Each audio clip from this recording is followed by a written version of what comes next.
Article 370 గురించి మన భారత హోంమంత్రి అమిత్ షా గారు బీజేపీ పార్టీ విధానం గురించి క్లియర్గా చెప్పారు. జమ్మూ కాశ్మీర్ని, పాక్ ఆక్రమిత కాశ్మీర్ని ఈ కాంగ్రెస్ పార్టీ వాళ్ళు మన దేశంలో భాగం అనుకోవడం లేదా? ఇవి ఆవేశంతో చెప్తున్న మాటలు కాదు. అవసరమైతే మా ప్రాణాలు లెక్క చేయం. దేశం కోసం, ధర్మం కోసం ఎంతవరకైనా సరే కొట్లాడతాం. అవసరమైతే ప్రాణాలు ఇస్తాం, ప్రాణాలు తీస్తాం. భారత విదేశాంగ మంత్రి జయశంకర్ గారు ఆర్టికల్ 370 కథం. ఇక కాశ్మీర్ మన దేశంలో ఒక రాష్ట్రంగా ఉంటుంది. ఇది అంత తొందరగా అర్థం చేసుకుంటే అంత మంచిదన్నారు.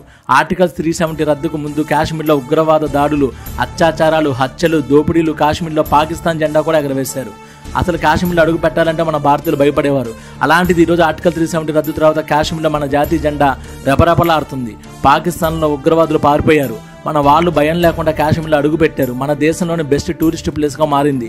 కాశ్మీర్ ప్రజలకు స్వాతంత్రం వచ్చింది. మళ్ళీ చెప్తున్నా, గుర్తుపెట్టుకోండి, దేశం కోసం ప్రాణాలు ఇచ్చే పార్టీ, అవసరమైతే ప్రాణాలు తీసే పార్టీ బీజేపీ మాత్రమే.